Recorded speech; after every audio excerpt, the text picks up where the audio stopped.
Okay. Well, it's 11. We are at quorum, but maybe just, is it okay? Maybe wait one more minute, Lisa, just in case for other folks to trickle in.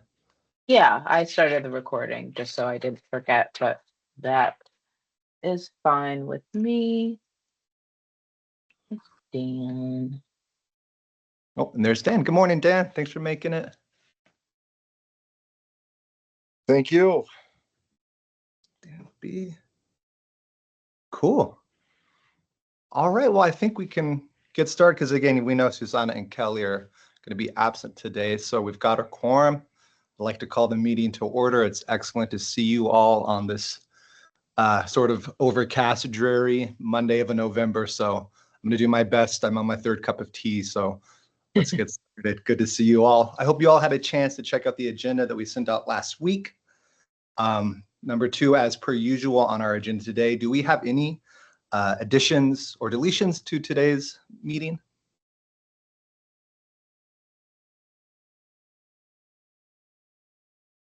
Oh, I said, what Mark could just saw that in the chat. Could you maybe mention something? What is that neurodivergence training?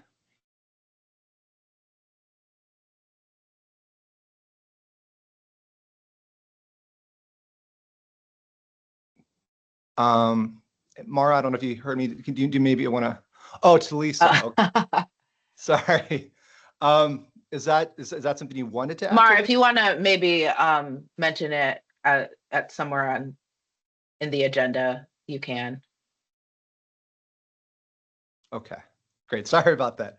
All right. Well, hearing none, let's move on to item number 3. The approval of our meeting minutes. At this moment, I'd like to approve the meeting minutes for October 13, 2025. Will someone please entertain a motion to accept these minutes? I'm happy to make a motion to accept the minutes from the October 13th meeting as submitted. Great. Thank you so much, Karen. Is there a second to that motion? Second. Excellent. Thank you. The motion is on the floor. Do we have any amendments for the meeting minutes? Okay. I'm not hearing any. So let's move to accept the minutes, please. All in favor, please raise your hand or say aye. Aye. Great. Thank you so much. Excellent. Any who oppose, please raise your hand or say aye. Fantastic. I'm not hearing any. The motion passes. Let's move on to our next agenda item, number 4, which is public comment, but I'm noticing, I don't think I see anybody, right? Kim or Lisa, am I missing anyone? No public comment for today. All right. Wow, we are moving along. Next agenda item, FIP policy final report. We shared at the last council meeting with the council our report. And maybe is this a point, Kim, where I could maybe pass it to you if you want to sort of just introduce our final report? Sure.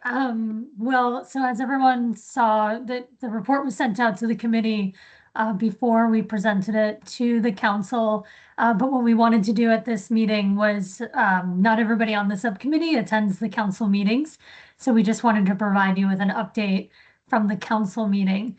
The council accepted our report and essentially held off on, the ultimate question of whether there would be any changes to the policy to December, so that council members could have a little bit more time just to digest our recommendation, which hopefully everybody remembers because everybody read the drafts, that we recommended that there be no changes at this time, but we had a series of recommendations for things for the council to consider moving forward, to either have us as the subcommittee look at or for the council to look at.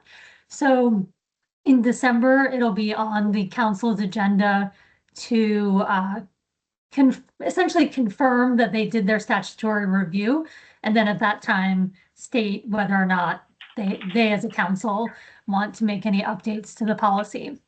What was a little unclear at the meeting, and something that Daniel and I will check in with council leadership, is as far as accepting the report, whether that gives us guidance on what to do next as a subcommittee. So we're going to ask the chair and the executive director to give us as a subcommittee a little bit more guidance as far as, the recommendations we made. Are there items they want us to look at, what priority they'd want us to look at it in, just to give us next steps going into 2026. So hopefully we will have that for the committee either in December or January, depending on how council leadership wants to direct us. But the report was accepted. There was not much discussion on it. We did our job, so well done. Can I just ask who the, I'm sorry, Karen, just really quick, the 802. Oh, Greg. Okay. Never mind. Thanks, Greg. Yeah, I think Karen has a hand raised. I do. I just want to thank Kim and Lisa and Daniel for all your work on the report. I thought it was just right, just to the right depth. And, that policy is dense. And so the report actually helped, even though I've been sitting, through the whole thing, it actually helped me understand the policy even more. So I'm just so grateful it's a lot of hard work, and I'm really grateful for the three of you and all the work you've done on it. Thanks, Karen. Karen. Yeah, thank you. And I want to echo briefly, Karen, same for me too, reading over the report. I was like, oh, okay, it helped me understand the policy even more. So I appreciated that. And I think I mentioned it last time. I'm encouraged too, if for some reason next year with the political landscape, if there's a wild change or something, we don't have to wait every 2 years. Right, Kim? I didn't realize that till we were wrapping up the report. So I think that is encouraging and something that we can kind of keep in mind. Does anybody else have any comments? Oh yeah, and just Kim? on that note, Daniel, yes, subcommittee, just as a reminder, we put it at the end of our report, and just reminded the council we're required to review the policy every 2 years, just so that we don't let years go by without checking in with the policy. I think that's pretty standard in law enforcement, that every so many years you go back and just check in on your policies. But that does not inhibit us in any way, that if at some point either we as a subcommittee or the council, some change occurs that we need to update our policy to make sure that it is aligned with the law, we can do that. So as a subcommittee, we do want to just be aware that we could be tasked with that assignment, and or we may want to bring that up to the council again if we see any statutory changes either federally or state. So yeah, always an option, so folks can keep that in mind. I think the council, I think it would need to be a fairly distinct change, sort of in the, I don't want to use the word extraordinary, but really something major to bring in a review before 2 years, but it is possible.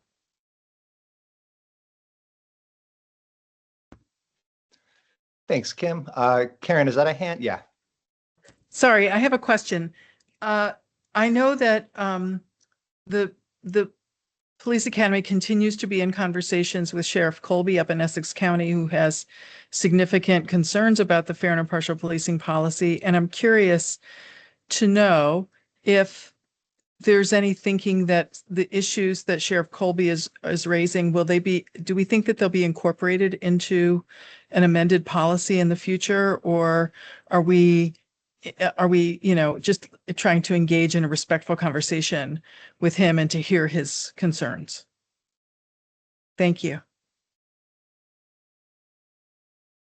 I can speak just a little bit to that, Karen. Thanks for the question. I know that our attorney for the VPA has been in contact with Sheriff Colby and is working through another draft version that we were presented with. So I think it's been a long process, and we're still trying to get to a point where it's in compliance. And I don't know the details because I'm not in those conversations, but I think it's something we're still working through with Sheriff Colby.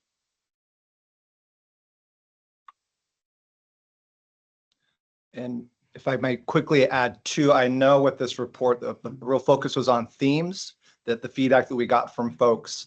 And I know, I think maybe his is a bit of an outlier, but I believe, right, Kim, he also mentioned that the policy is difficult to understand. And I know that was definitely a theme that we included in the report that came up. That's pretty much what I got for that. Am I missing anything, Lisa or Kim? Okay, great, thank you.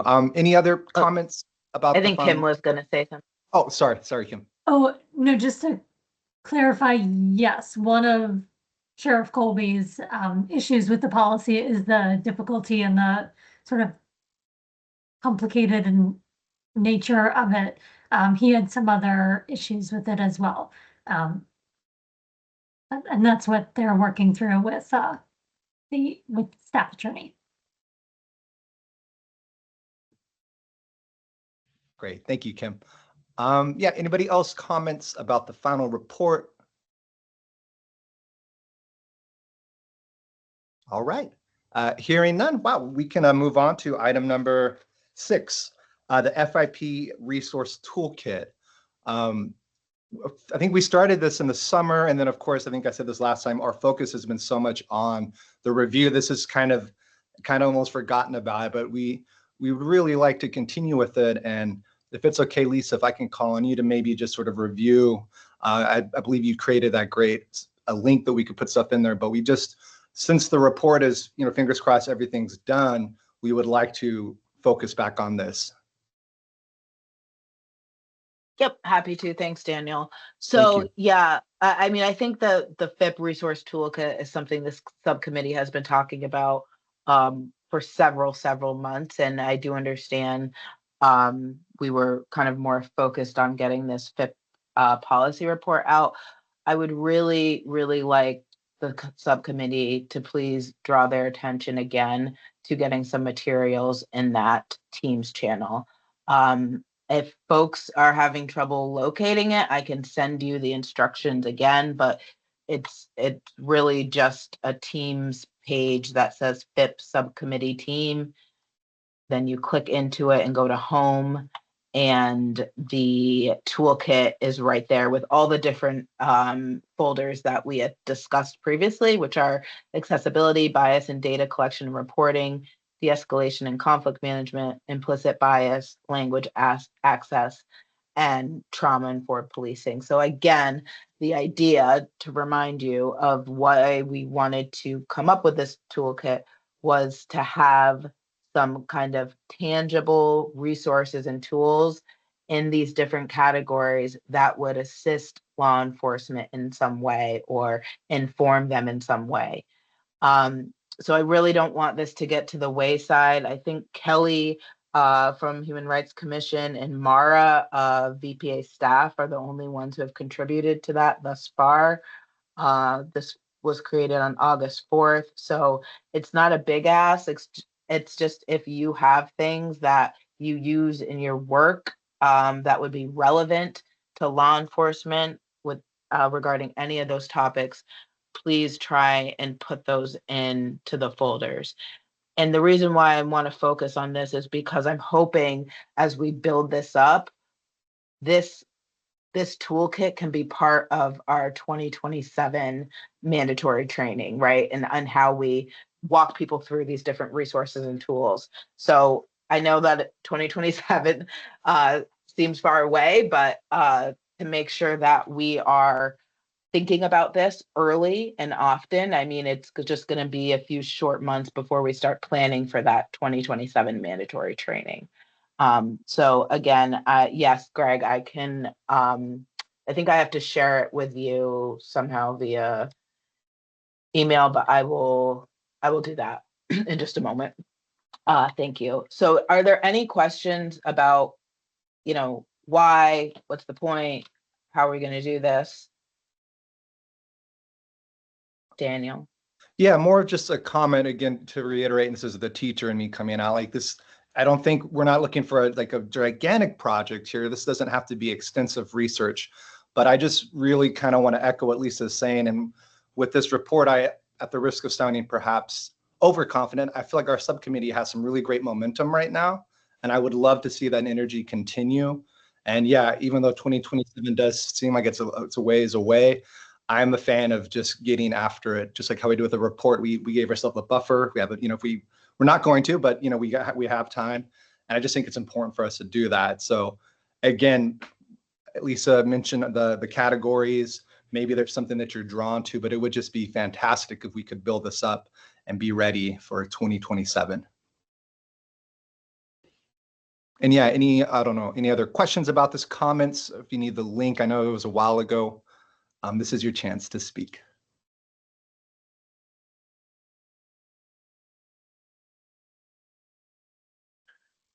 What is the format? So I'm just thinking we have a lot of language resource tools in Fish and Wildlife, and but they're I don't know if this will show up or not because it's seen my face, but they're actual cards that we carry. I mean, do you want me to be getting the digital version of that and sharing the digital version rather than just scanning a picture of a language access card? I think that'd be great if it's something that's accessible for you to do that. If there is a digital version, and just drop it in, whichever language access you said, it could go right into there. I think that would be great. Okay.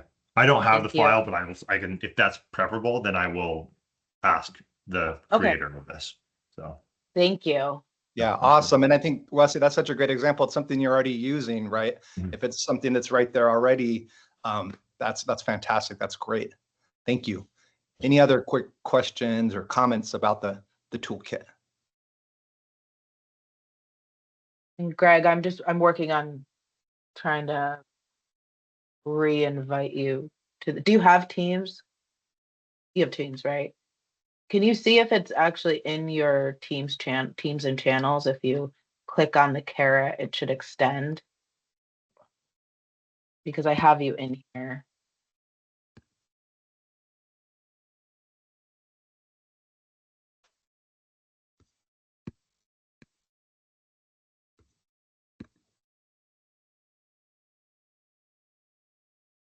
I'll look for, I don't know if you can hear me, but I'll look for, I'm in a weird hybrid environment through a Okay. city and PD, so I'll dig for it. Is your primary email address the southburlingtonpd.org? Do you have a state one? No. Okay, that might be part of the issue. I'll see what I can do on my end. Okay. Thank you, Lisa. All right, last chance. Any comments for the resource toolkit? Wow. Okay. Well, hearing none, let's move on to our next item. This might be record time, and please, as always, Kim or Lisa, if I goofed up or missed something, let me know. But I believe our last item is a motion to adjourn. Before we do that, I'd like Mara just to give a overview and update regarding the training this week at South Burlington PD.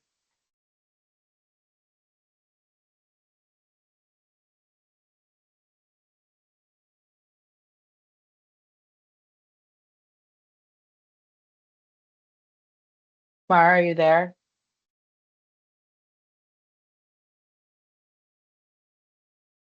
I am. I have 55 screens and none of them are in order, so sorry. That's okay. I put together as part of the job of fair and impartial policing instructor. We always intended to do topical trainings that we want to deliver regionally. I developed a topical training on communicating with people who are neurodivergent, and we delivered that training for the first time last month to the Rutland area. It seemed to go really well. And we are delivering it again this Thursday to the northwestern region of the state. We'll be based at South Burlington. And the content of the training is really based on improving outcomes for law enforcement interactions with people who may have autism spectrum disorder or ADHD, or learning disabilities, other developmental disabilities, to kind of help them know what some of the challenges and strengths are, and how they can use de-escalation and other adapted practices in their interactions, to try to reduce the likelihood of escalating someone who just needs a slightly different approach.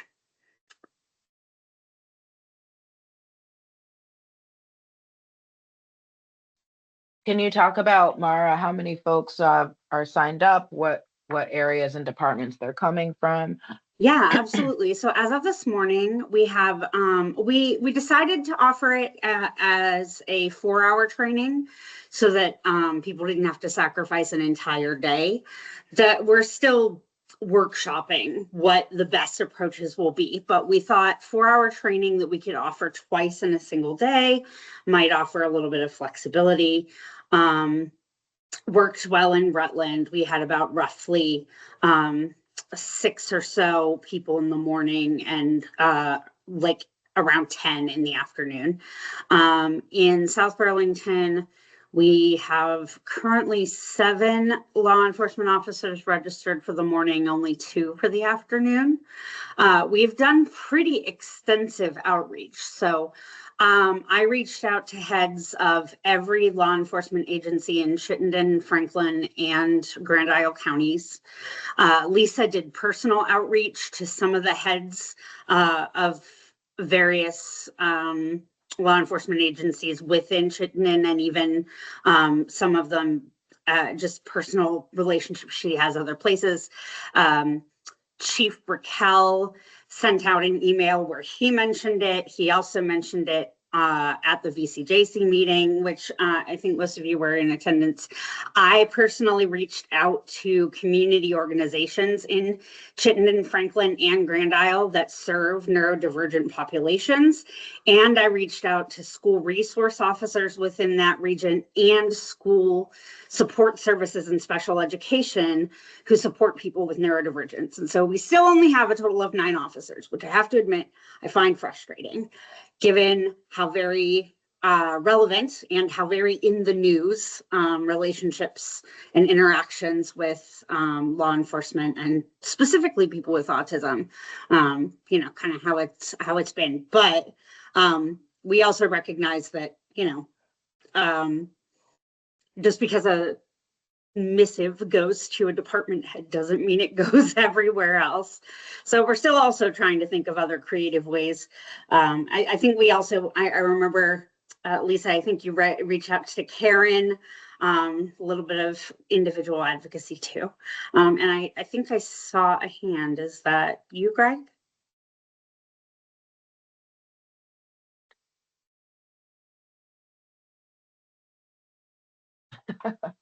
Oh no, I feel that. I struggled so hard with every technology. Sorry, I don't No, want, you're good. can you hear me? Yes. All right, good. I know there was feedback before. I appreciate all the outreach that you did and heard everything you said. I do agree with the fact that just because it goes to an agency head doesn't necessarily mean it trickles down. It is being held here at South Burlington Police Department. I only learned about this late last week from Chris Bataille.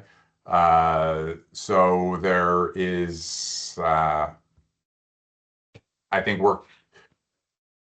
I don't want to say work to be done. I think we just need, there's room for improvement for communication channels. And I don't know, I mean, that's not on you at all. That is on just the systems that are,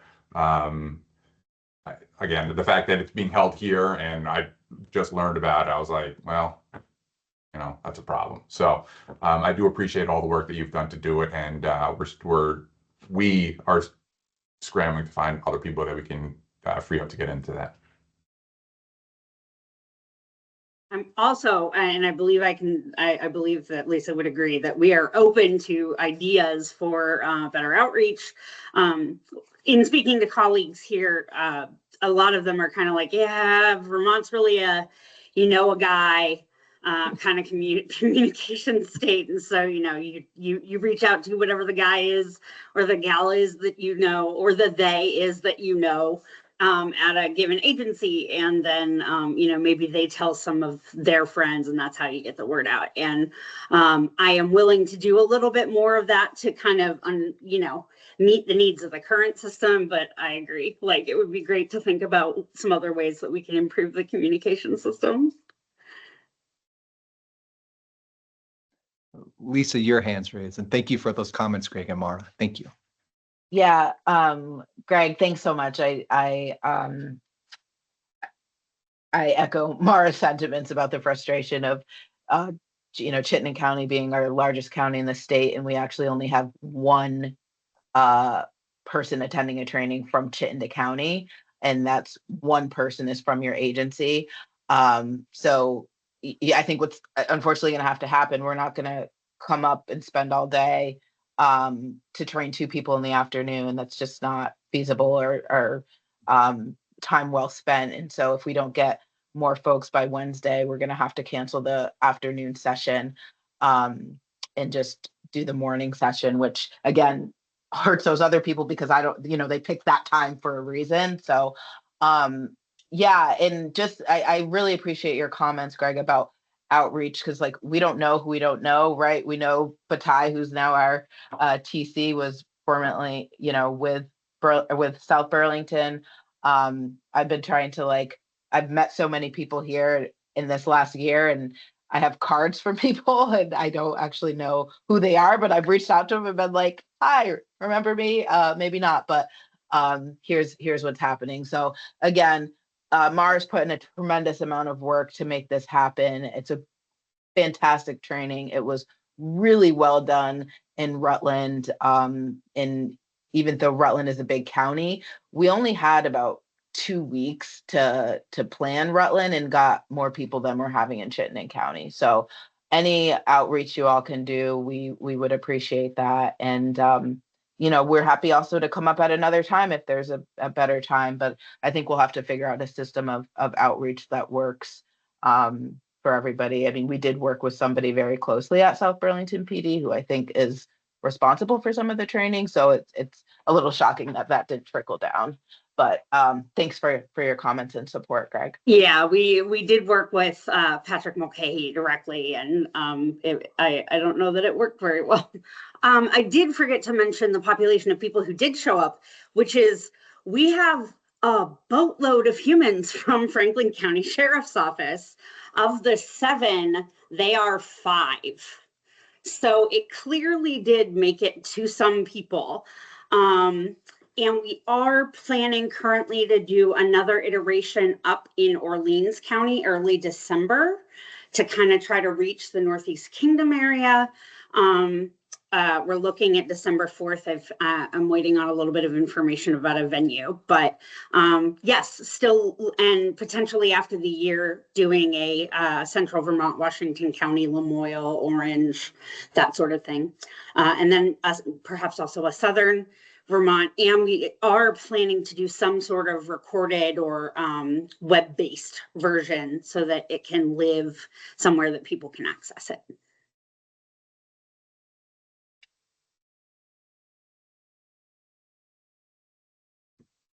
Thanks, Mara. Yeah, thank you so much. Any other comments about that training or questions? Okay, and again, Kim or Lisa, if I'm off, but I believe we are ready for our last agenda item. We made it. Motion to adjourn. Will someone please entertain a motion to adjourn? So moved. Excellent. Thank you, Glenn. Can I please have a second motion? I'll second. There we go. Thanks, everybody. Look forward to seeing you next time. Have an awesome day. Thank you very much for being part of the subcommittee. Thank you.